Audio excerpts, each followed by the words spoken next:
नमस्कार प्यारे बच्चों, मैं जेपी सिंह स्वागत करता हूं आपका केमिस्ट्री गुरुजी फैमिली में। और आज हम शुरू करेंगे अपना लैटिस एनर्जी वाला टॉपिक। कुछ बच्चों की डिमांड आ रही थी कि सर बोर्ड पे पढ़ाइए, तो मैंने कुछ अरेंजमेंट करके बोर्ड का इंतज़ाम किया है। तो आज हम पढ़ते हैं अपना आज का टॉपिक लैटिस एनर्जी। तो प्यारे बच्चों, चलिए सबसे पहले क्लियर कर लेते हैं लैटिस एनर्जी की डेफिनेशन। बात करेंगे लैटिस एनर्जी की, तो लैटिस एनर्जी को हिंदी में जालक ऊर्जा बोल देते हैं। ठीक है, यह हमारा टॉपिक भी है आज का, लैटिस एनर्जी। तो जो लैटिस एनर्जी को हिंदी में बोल देते हैं जालक ऊर्जा बोल देते हैं। लैटिस एनर्जी की डेफिनेशन हमने बोर्ड पे लिखी हुई है। The amount of energy needed to break a mole of ionic solid into gaseous state, gaseous ion. ठीक है बच्चों, इसका मतलब ये होता है कि हमारे पास में कोई आयनिक सॉलिड है और आयनिक सॉलिड को हमें चेंज करना है किसमें, गैसियस कंडीशन में। और ध्यान रखिएगा प्यारे बच्चों, आयनिक सॉलिड का, आयनिक क्रिस्टल का केवल हमें एक मोल ही लेना है। ठीक है, आयनिक क्रिस्टल का हमें कितना लेना है, एक मोल। तो हमने इसकी डेफिनेशन में भी ये लिखा हुआ है कि आयनिक क्रिस्टल का, आयनिक क्रिस्टल के एक मोल को उसके आयंस में, गैसियस स्टेट में चेंज करने के लिए जितनी एनर्जी की जरूरत होगी वही हमारी क्या हो जाएगी, लैटिस एनर्जी। अब हमने इसका एक एग्जाम्पल जोन सा लिया हुआ है, चलिएगा एक बार इसे देख लेते हैं। तो हमने जो एग्जाम्पल लिया हुआ है ये हमारे पास में है A+B-, और इसे हमने कुछ ऊर्जा इसमें से निकली हुई है और फिर इसके बाद में हमारे पास में बना हुआ था A+ और B-। बात करेंगे A+B- जो हमने शुरू में लिखा हुआ है, तो ये हमारे पास में एक सॉलिड है। ठीक है, ये हमारे पास में एक सॉलिड है, आयनिक सॉलिड। ठीक है, कैसा है, आयनिक सॉलिड है। और कैसी कंडीशन में है ये हमारे पास में, क्रिस्टलीय कंडीशन में है।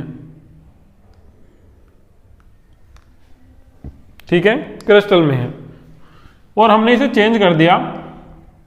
चेंज किस में कर दिया हमने इसे, A+ में और B- में, दो आयंस में इसे हमने चेंज कर दिया है। ठीक है, तो इन्हें जब ये आयनिक सॉलिड से आयंस में चेंज होगा तो जो ऊर्जा हमारी निकलेगी वो निकलने वाली ऊर्जा ही हमारी क्या है, क्या है हमारी जो निकलने वाली ऊर्जा है वही हमारी क्या है, लैटिस एनर्जी। ठीक है, तो प्यारे बच्चों डेफिनेशन आपको इसकी क्लियर हो गई होगी। चलिए पढ़ते हैं बाद में इसके फैक्टर्स। प्यारे बच्चों अब हम डिस्कस करेंगे factor affecting on lattice energy की। जो लैटिस एनर्जी होती है इसे कौन कौन से फैक्टर अफेक्ट करते हैं। इसमें जो सबसे पहले नंबर पे हमारे लिए आ जाता है वो हमारा आ जाता है charge on cation on anion. ठीक है, जो हमारा सबसे पहले नंबर पे आ जाता है वो आ जाता है charge on cation on anion. ठीक है, चार्ज ऑन कैटायन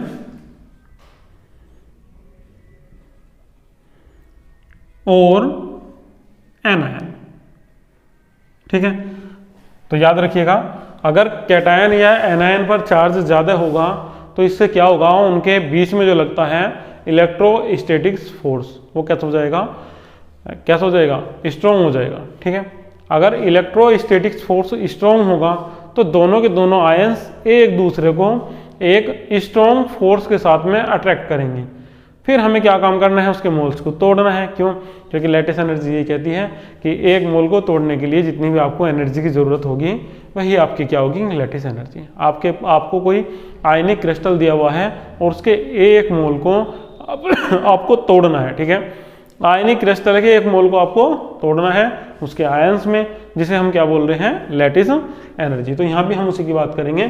तो याद रखिएगा अगर कैटायन और एनायन पर चार्ज ज़्यादा हो जाएगा तो जो उनका अट्रैक्शन होगा कैटायन का और एनायन का वो बढ़ जाएगा, जिससे उनके बीच में एक स्ट्रॉन्ग फोर्स लगेगा। इस कंडीशन में उन्हें तोड़ना, उनके मोल्स को तोड़ना और उन्हें गैसियस कंडीशन में चेंज करना कैसे हो जाएगा, डिफिकल्ट हो जाएगा, मुश्किल हो जाएगा प्यारे बच्चों।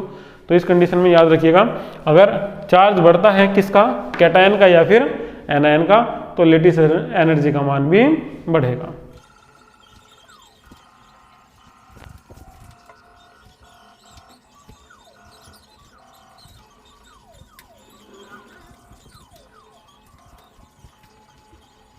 तो प्यारे बच्चों बात करेंगे इसके पहले वाले इफेक्ट की।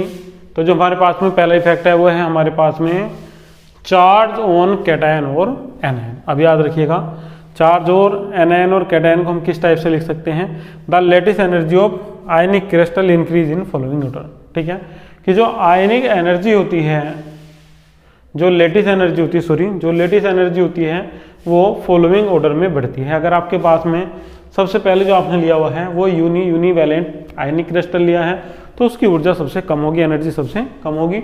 अगर आपने उसके बाद में यूनी और बाईवैलेंट आयनिक क्रिस्टल लिए हैं तो उनकी ऊर्जा कुछ और ज़्यादा होगी। और अगर सबसे बाद में आपने लिया हुआ है या शुरू में कभी भी लिया हुआ है, आपके पास में 3 मिल गए हैं आपको, यूनिवैलेंट, यूनिबाईवैलेंट और बाईवैलेंट, तो इस कंडीशन में याद रखिएगा जो सबसे ज़्यादा एनर्जी होगी वो किसकी होगी, बाईवैलेंट आयनिक क्रिस्टल की होगी। ये हमने केवल एक इसका ऑर्डर यहाँ समझाया है और ऊपर हमने लाइन भी लिखी हुई है कि जो लैटिस एनर्जी वो किस टाइप से हमारी चेंज हो रही है, तो वो हमारी इसी टाइप से चेंज हो रही है। अब प्यारे बच्चों इसका एग्जाम्पल मैं आपको समझा देता हूँ। ये जो हमारे पास में यूनिवैलेंट है, यूनिवैलेंट जो है, इसका मतलब है कि एक प्लस का होगा और एक ही कैसा होगा, माइनस का होगा, जो हमने इसका पहले का एग्जाम्पल लिया हुआ है। फिर हमें दूसरा मिला हुआ है यूनी और बाईवैलेंट, तो इसमें कोई एक कितना चार्ज होगा, सिंगल चार्ज का, और दूसरा कितना होगा 2 माइनस का, या इसकी और दूसरी कंडीशन हो सकती है 2 प्लस का होगा और 1 माइनस का। जैसे कि आप यहाँ देख रहे हैं इस पे 2 प्लस और इस पे 1 माइनस। ठीक है, तो ये यूनी है और ये कितना है, बाई है। यहाँ हम बात करें तो ये भी यूनी है और ये भी कितना है, यूनिवैलेंट का मतलब कैसा है, केवल एक वाला, जिसपे एक पॉजिटिव हो और एक नेगेटिव हो। फिर उसके बाद में हमने यहाँ बात करी तो यहाँ दोनों के दोनों कितने हैं, बाईवैलेंट वाले हैं कि इन पे कितना चार्ज होना चाहिए, +2 तो इसका एग्जाम्पल हमारे पास में ये है Mg2 + O2 माइनस। अब याद करेंगे इनकी एनर्जी को, जो हमारे पास में इनकी क्रिस्टल लेटिस है या लेटिस एनर्जी है वो कितनी है। तो पहले वाले की कितनी थी, पहले वाले की थी 914 किलो जूल पर मोल, और जो दूसरे वाला था इसकी कितनी थी हमारे पास में 2882, ठीक है, किलो जूल पर मोल। और जो थर्ड वाला है इसकी हम पे कितनी है 3895 किलो जूल पर मोल। ठीक है, 914 किलो जूल पर मोल, 2882 किलो जूल पर मोल और 3895 किलो जूल पर मोल। इस टाइप की इनकी एनर्जी हमें दी हुई है। तो याद रखिएगा यूनिवैलेंट का मतलब क्या होता है, 1 + 1 माइनस वाला।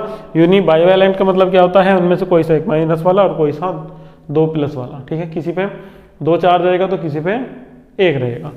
ये कॉम्बिनेशन लेना है आपको, चाहे तो 2 माइनस के हो जाते हैं और 1 प्लस का हो जाता, या 2 प्लस के हो जाएंगे 1 माइनस का हो जाएगा। और जो लास्ट वाला है हमारा बाईवैलेंट, इसमें दोनों पे चार्ज कैसा रहेगा, सेम चार्ज रहेगा। पहले वाले पे भी +2 रहेगा तो दूसरे वाले पे भी कितना रहेगा, +2। तो याद रखिएगा प्यारे बच्चों, अगर आयन पे चार्ज बढ़ेगा तो सीधी सी बात है जो लैटिस एनर्जी हमारी वो भी कैसी होगी, बढ़ जाएगी। ठीक है, चलिए अब पढ़ते हैं इसकी दूसरी हेडिंग। जो हमारा दूसरा इफेक्ट है इसका वो है हमारा साइज ऑफ एन आयन, या आप इसे ऐसे बता दीजिएगा कि डिस्टेंस ऑफ आयंस, आयन के बीच की डिस्टेंस, जो आयन के बीच की दूरी है। ठीक है, तो चलिएगा एक बार इसे भी क्लियर कर लेते हैं।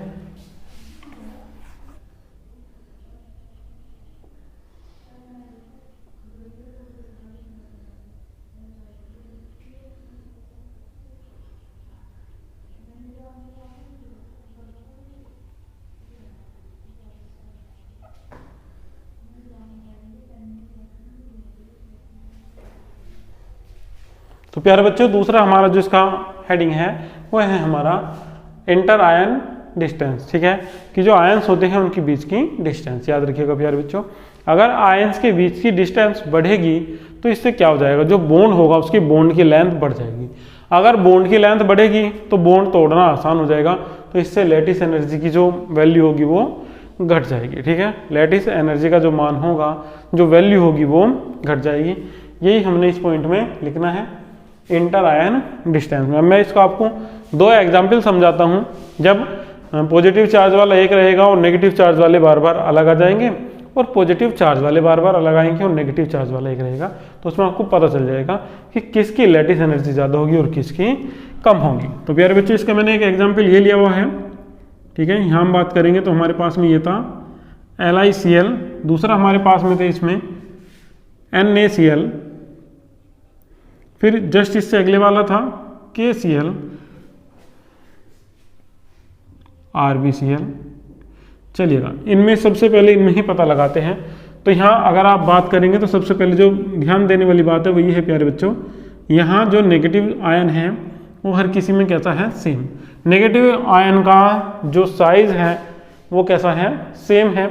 मगर बात करेंगे पॉजिटिव आयन की तो यहाँ Li है, यहाँ Na है, यहाँ K है और यहाँ क्या है, Rb। Rb का साइज सबसे बड़ा है और Li का साइज सबसे छोटा है। तो याद रखिएगा प्यारे बच्चों, जिसका साइज सबसे छोटा होगा उनके बीच की डिस्टेंस भी कैसी हो जाएगी, कम हो जाएगी। डिस्टेंस कम होगी तो जो बॉन्ड बनेगा वो कैसा होगा, स्ट्रॉन्ग होगा।